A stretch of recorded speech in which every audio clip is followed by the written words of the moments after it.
A Houston grand jury has indicted two anti-abortion activists who shot covert videos claiming officials from Planned Parenthood were engaging in the illegal sale of fetal body parts, a charge the organization has firmly denied.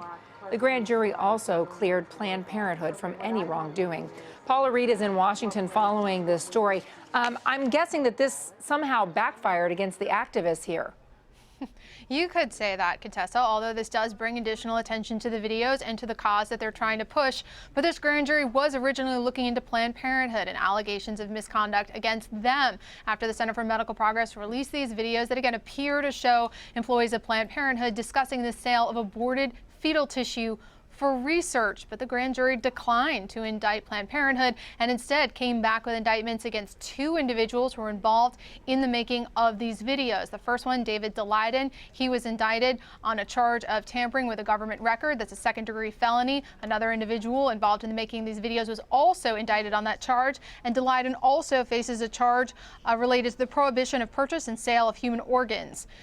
Now, this is not what Mr. Daleiden and the Center for Medical Progress had expected out of this investigation, but this was announced today by the DA, and she's likely to follow the grand jury's recommendation and file charges against them. Okay, just to be clear, were there any indictments here against Planned Parenthood?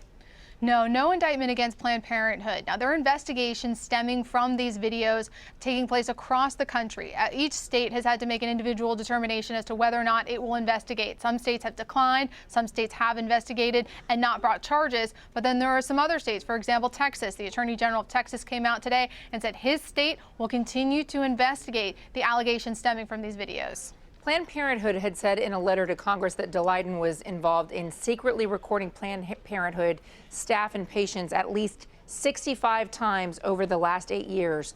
Is that a crime?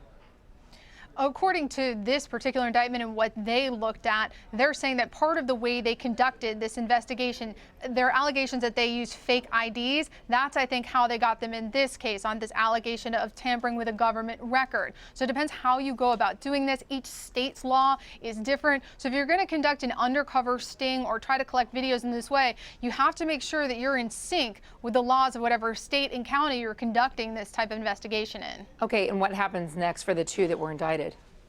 Well, the DA will likely follow the recommendation of the grand jury and file charges. That is commonly what DAs do. But again, this issue is playing out in states across the country. Planned Parenthood has sued the Center for Medical Progress and several other organizations, arguing that they are trying to get in the way of women's access to certain health services. And of course, Contessa, the issue of abortion unrelated to these videos specifically will go before the Supreme Court in March.